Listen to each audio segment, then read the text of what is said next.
ngasemall sikhathelwe yini ndana imali ngithenga imoto abantu bayasokola la nanibhizi ngeimali zabantu nina woza la sinani izolungisa into niyenze lapha ya nazosinyanyisa nina isayo kathele sicela ama-RDP bhekana wethu amaguji sodwa amakhundwane wasekhaya urusile vele mina ngifuna i-RDP angeke ngiyala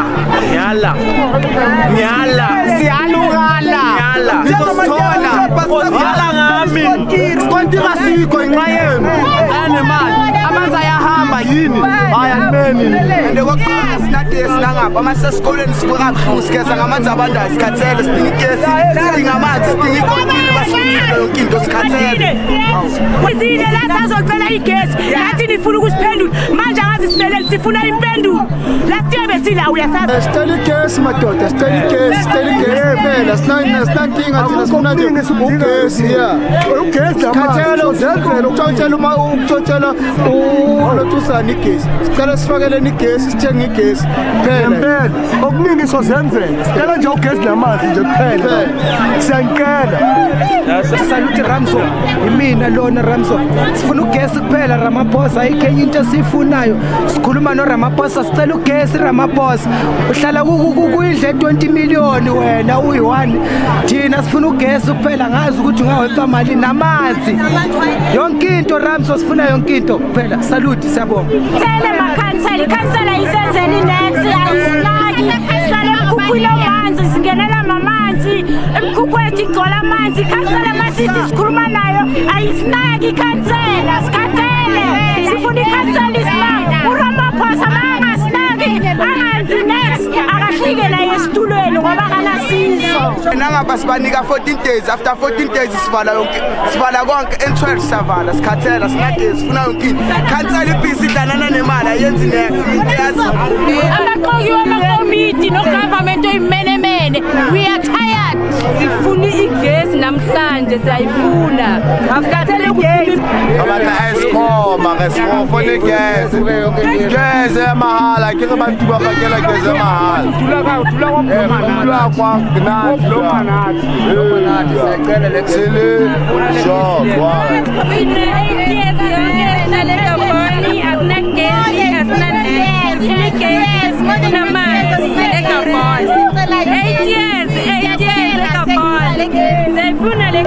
igezi ngale mkhukhwini namanzi ezabona salifuna igezi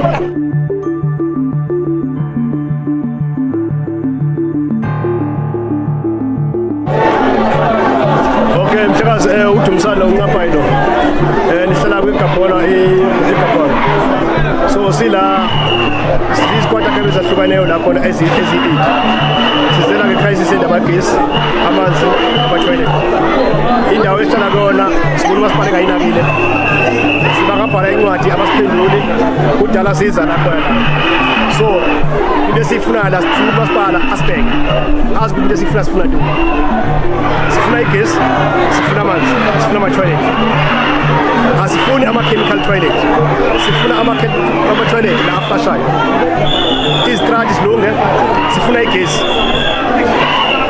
sifuna beze i-reblocking igesi labayifunayo noma kasinikeza igesi le-temporary xa ngabe bethanda bona into esiyifuna funa igesi sinayo imali yokubhatala ngoba into yenzakala lakhona kunama-legal collection esiwenzayo wegesi lakhona ayamosha ngani u-Eskom akwazi ukubhatala sibaningi singakulesikwata kebili zakhona sithi abantu abamoshayo kanti xa ebeza ngaphambili lakhona asifakele igesi ebezotsho akwazi ukubhatala isikolotini sanaso sekhona singabahlali basemkhukhwini izikwata kembe eziyi-7 ezi-8 iGabona imbalenhle iqalabutsha sisiyahlala iBloemfontein izwakala lindelana bese abantu basemkhalazenke beyikhizani e1 kuyoma e4 laba abantu labo ekudala bathola i-development kodwa siyabahlukumeza because labantu i-collection esiwenzayo lakhona kugcina sekuthini igesi laba sebengasebenayo kubhomba ama-transformer kwenzakala yonke into lapha kuhlaleni so imishiko yabo iyamoshakala so sibone manje ukuthi sinekho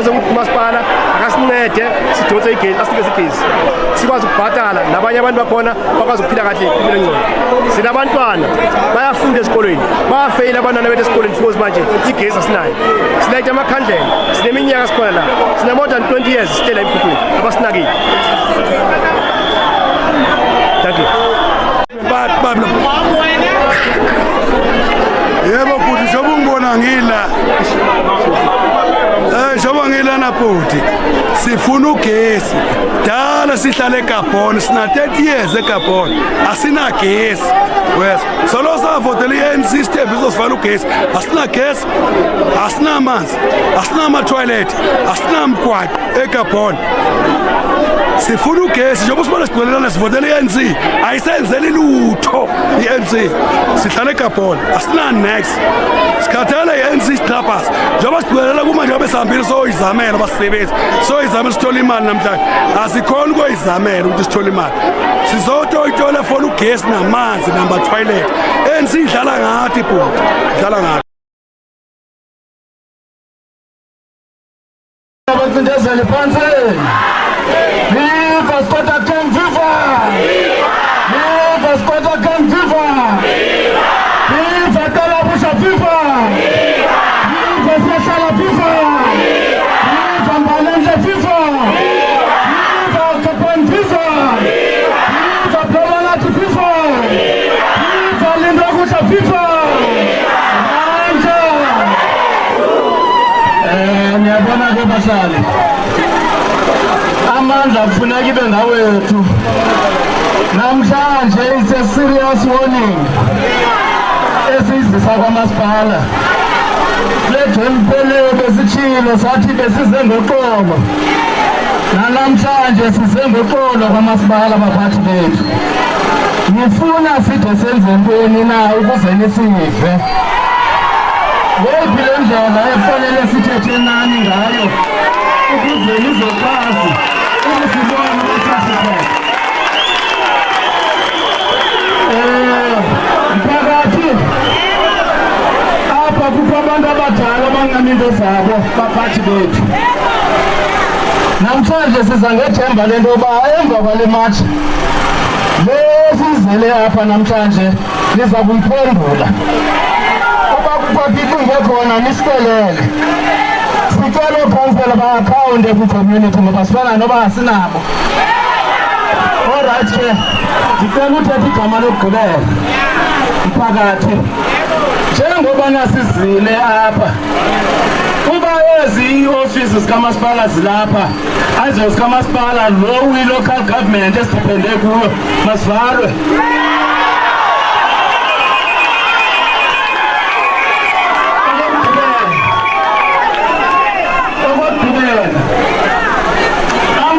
Sinawo asiyithandi baphathi bethu into embi. Sizokhala kuni njengabantwana benu esanivotelayo into yobana iza nohlala apho izizinto esizifunayo. Kodwa into eyenzekayo endaweni banenzela into esizifunayo sicindezela kangabantu futhi ngabasiphethe. Nasi sakistand silapha entsimini.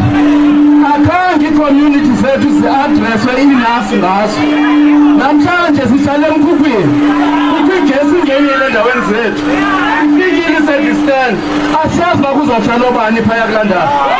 Akuziwa kuzowaphawulwa ku-adreswe emphathi. Into abana abantu yintoni efanele bayenze. Mphakathi, into endifuna uthetha kuni mphakathi, unity ngamandla. Mama osiphetheyo apha ekululeni kule department esiyilethele zonke izikhalo zethu ezi size apha. Kudala kwezi boardroom sisihla sinyuka sithetha. Thina sinamandla kumphakathi wethu. Umphakathi wethu nanku uzile namhlanje. Next time le gate izavuleka. Uba ngamana kufanele into yokumanipulate ihlale kumphakathi nithule umphakathi. Sizangena kwezothi izizethu sizothi phaya ngoba umsebenzi owenziwayo mama umphathi asiwubone eDaveyton. Asiwubone eDaveyton. Sinabantu abathule kakhulu. Kodwa namhlanje it's our last warning kumasipala wethu. Ngiyabonga.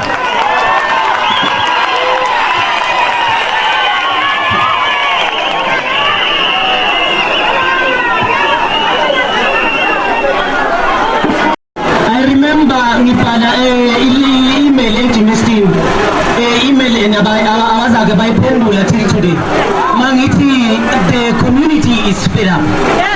They never listened and namhlanje ngithi bayabona ikamome phambi kwenu abangazi wayanda waNkosi namhlanje ngizokhuluma ngemikhukhu ukuthi imikhukhu yabanda mekubanda imikhukhu iyashisa mekushisa leyo nto leyo emzimbeni yenza umzimba ube confused ukuthi kwenzakalani ne-life span yomuntu bese iyancipha sinebugebengu obuningi namhlanje as-understand ngoba ukuthi kahle kahle kwenzakalani kunokuthi sifune igesi la siyidonsa khona abantu bayafa siyadubulanga sisodwa asinamanzi today because of i-human settlement is neglecting ubuhlalakahle bomuntu.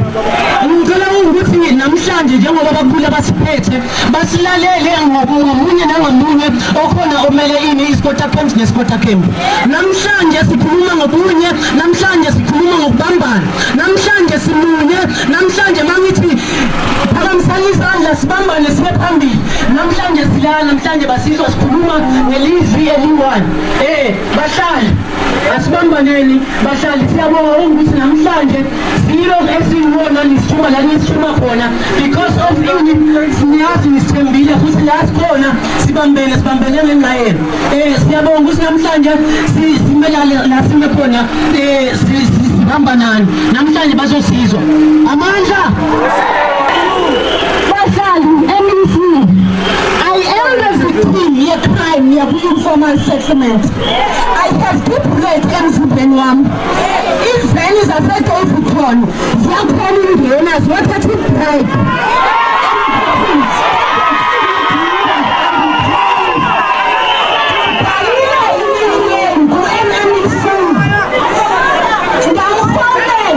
nathi akamunye wangilahlala kwanye department so sinenkinga bahlali namhlanje ngithi kwanele sekwanele ukubaba khona abatho sibona wasenza njani ubheka phambili akekho umuntu ozangena kwi-service stand izidingo zethu singazitholanga.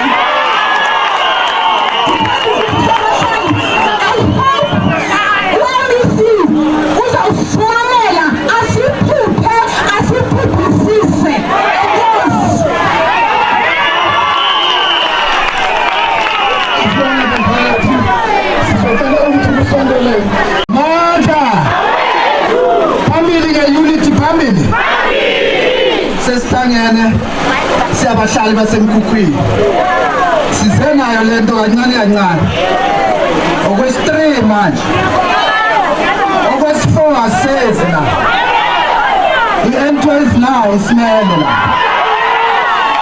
sevala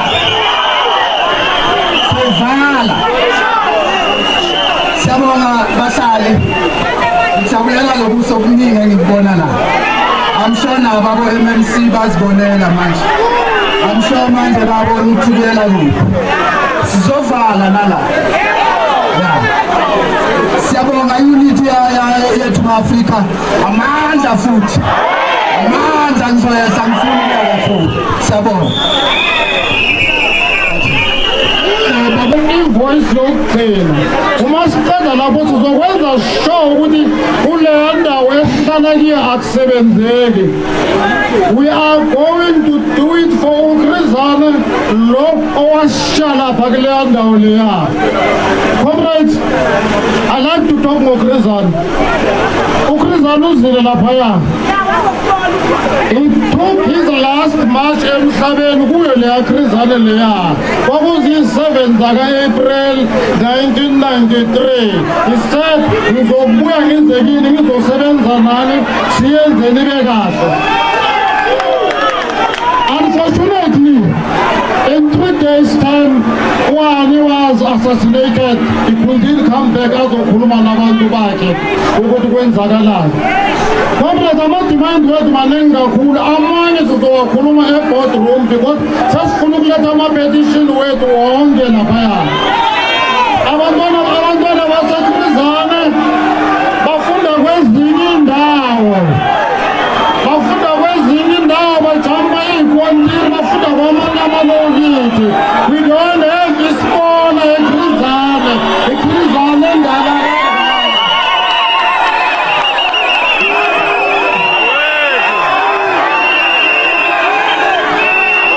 wala e-168 sine-understanding yokuthi sonke njengoba sila singumzabalazo wodwa namhlanje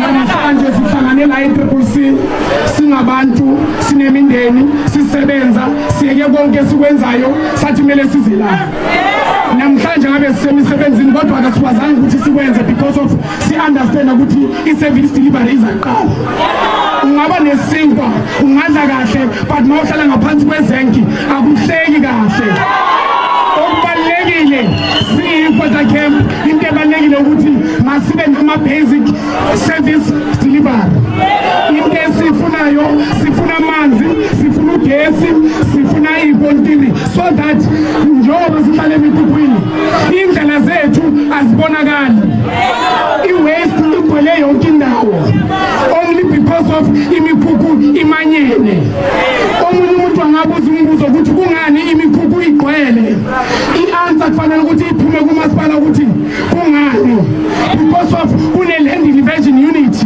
kunama-retens ekufanele ukuthi ayenze sure ukuthi leyo ndawo iyavalwa so that imikhukhu ingangeni indawo enemikhukhu iba nemikhukhu because of sine-understanding ukuthi singabantu bakithi sifuna indawo le ndawo esiyifunayo siyasho sithi masipala siyasho sithi bakwethu siyathanda ukuthi konke lokho kwenzakalayo masi-understande ukuthi njengoba abanye bahlala kahle asihlali kahle sonke kukhona abakhalayo kukhona abantu ekukuthi baphila ngaphansi komazenki kukhona abantu ekukuthi baphila ku-wetland kukhona abantu ekukuthi baphila endaweni engekho right so therefore sithi bakwethu akusiwonke umuntu odinga i-RDP wonke umuntu njengoba la sonke asiqualify ku-RDP sithi at least mabasikeze ama-service stands so that ama-service stands sizokwazi ukuzakhela kanibanathi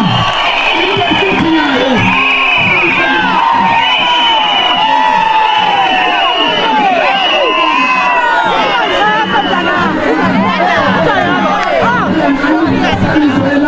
ingakho sila with a peaceful march asizanga la ukuzona sivimbana ney'khali ngasonke isikhathi into esiyidingayo sithi bafethu sicela ukuthi nizizwe iy'khalo zethu niphinde futhi nisalibeka sithi abafowethu bamametro sicela ukuthi mababuyiswe amametro bekuwabantu ekukuthi bekwalona amalungelo wabo today iy'moto ziyatshontshwa today kuhamba iy'moto ezingekho emgwaqweni because of abafethu omisiwe sicela ukuthi sine-understanding yokuthi labantu batoyitoye bafake uniform labantu batoyitoye baphathe ibhamu labantu batoyitoye ngemoto zamasipala kodwa sithi sicela sibazulele le memorandum sicela ukuthi-ke ifundwe ngepeace bakwethu asikaphoxini phambili ngomzabalazo phambili phambili ngomzabalazo phambili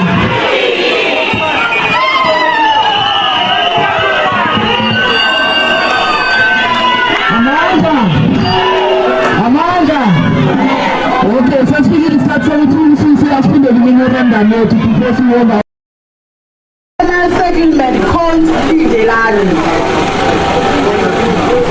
Dear Sir or Madam, this memo says to form all the above department representatives to come for attention on these multiple challenges. We also hope that this memorandum will find everyone well. By the end of the memorandum, the recipients should be able to understand the importance of this letter. As they struggle, challenges and frustration, informal settlement, historically summary and challenges.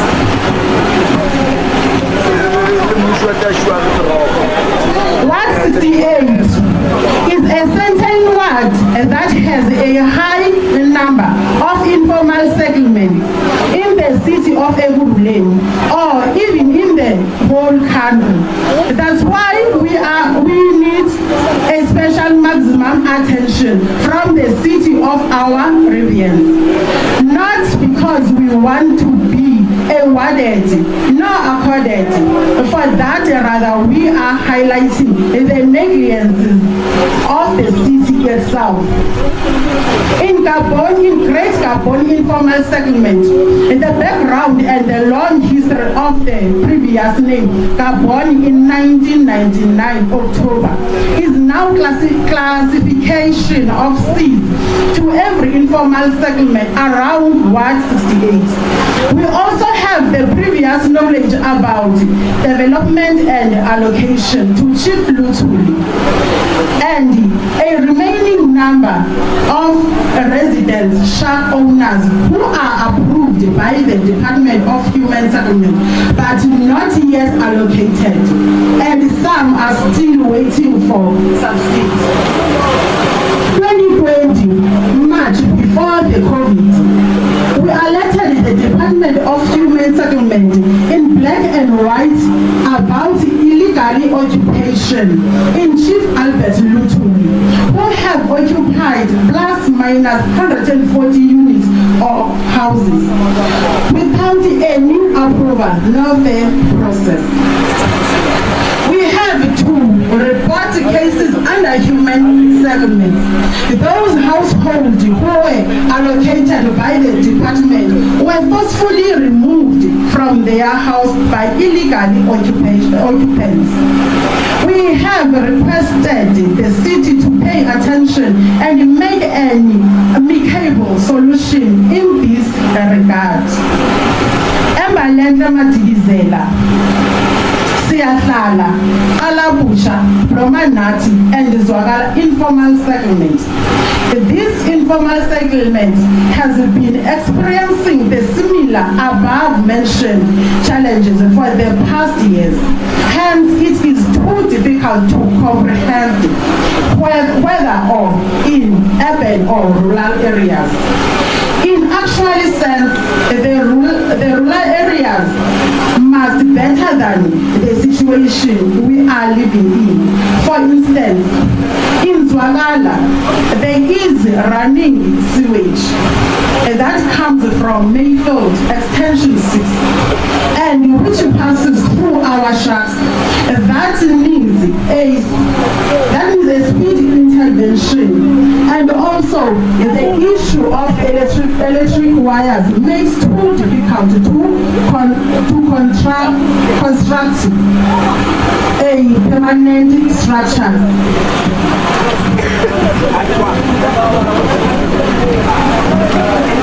We want reblocking to be just like many other informal settlements that are blocked and temporary electricity.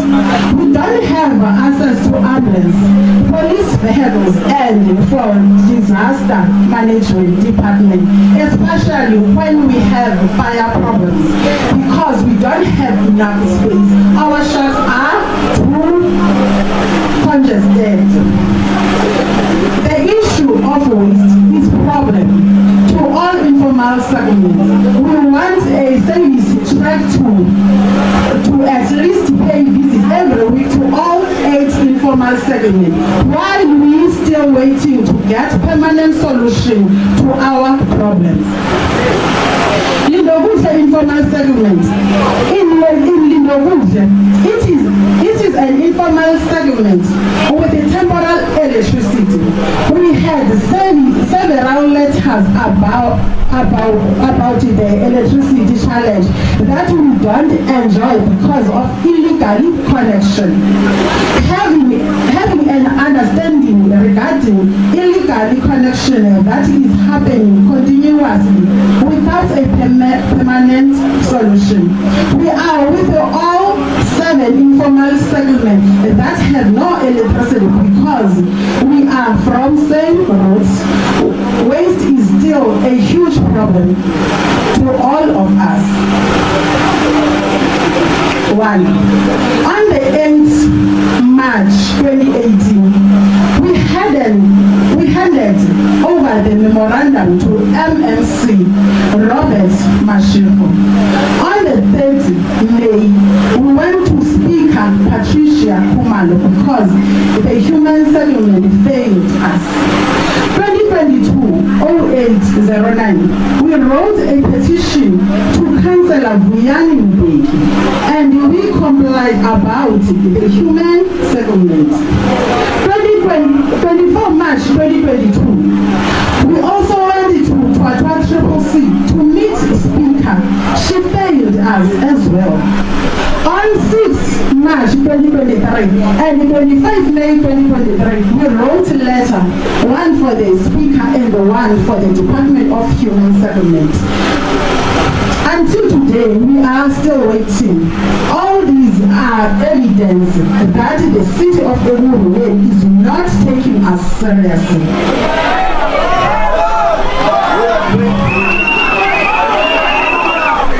Limelani informal settlement from Ward 69.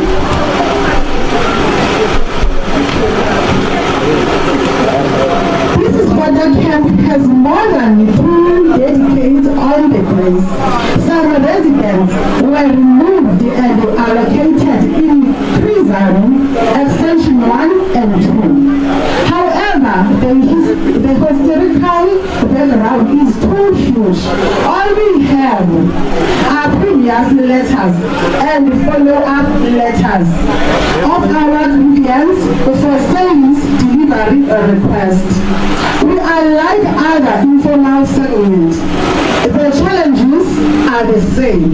What we need is service delivery, permanent service stand, running clean water and fixed roads. In Ward 68, we have a Monkey Street that is more busy and useful to everyone in Davidton. It is an entry and exit street for people who live around Davidton and outside. We use Monkey Street like when you enter Davidton from Esihlahleni. It is a second option since we're still waiting for an off-ramp near Majodeni site.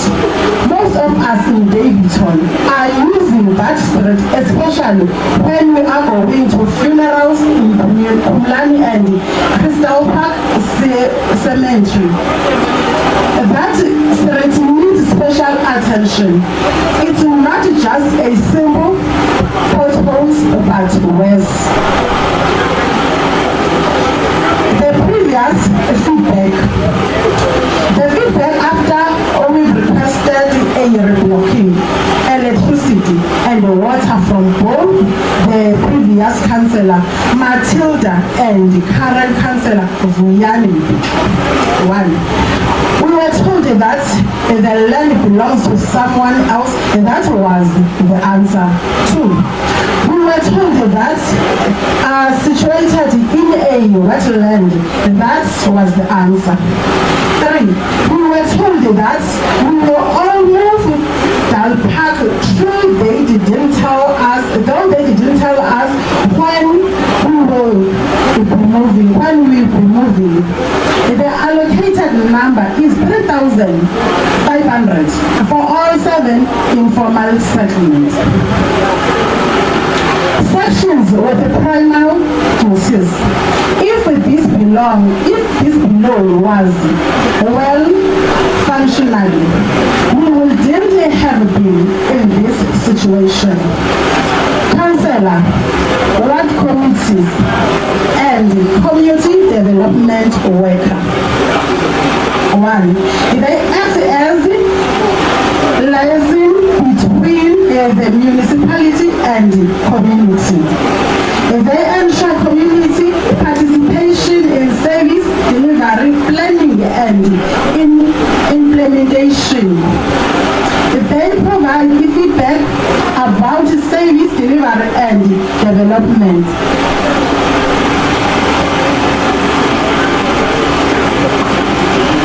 Solutions.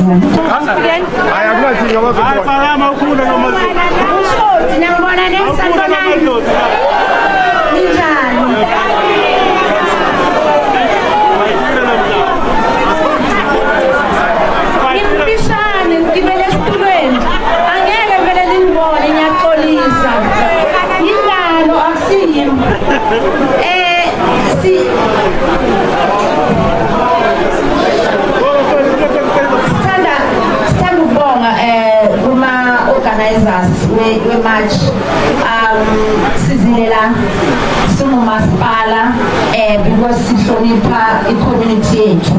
That is why sizile la. But enye into that one umuntu kumele ayi-clarify nithi 14 days kumele nibe nama-responses. Now mangizwa mabafunda i-petition ifaka ama-department, I think I'm more than 4.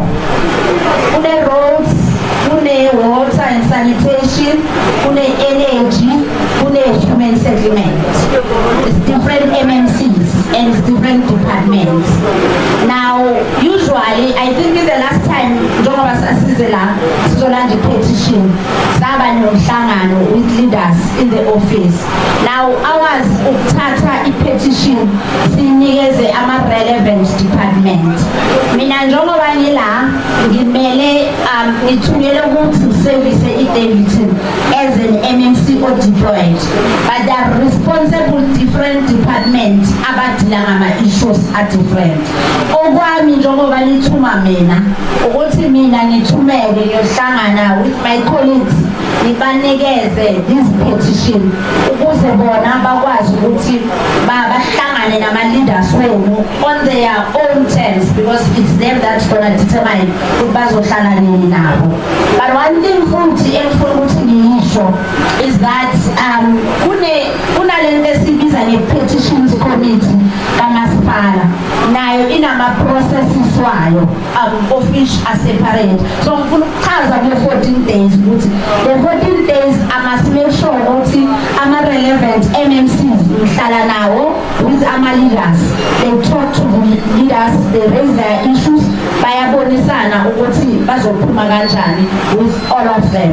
We note all your issues enisraisile singumasipala, and siyasho ukuthi futhi wahere ukuthi sizonisevisa, and we understand all ama-issues lawa enkhulume ngawo njengasekuqaleni. So we're saying to you, we take i-petition sizomikisa izindawo lezi ezi-relevant kuma-MMCs are relevant to try ukuthi sihlale nabo phansi with your leaders bakwazi ukuthi baxoxisane nabo. Ngiyabonga kakhulu mphakathi.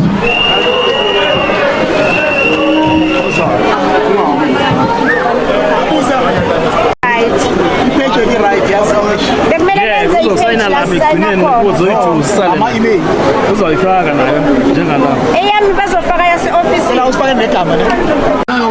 into efanele ukuthi siyenze ukuthi-ke sizokwazi ukuthi sihambe sithi ngesikhathi manje futhi indawo esizomele ukuthi siyisebenzise ngokwethu.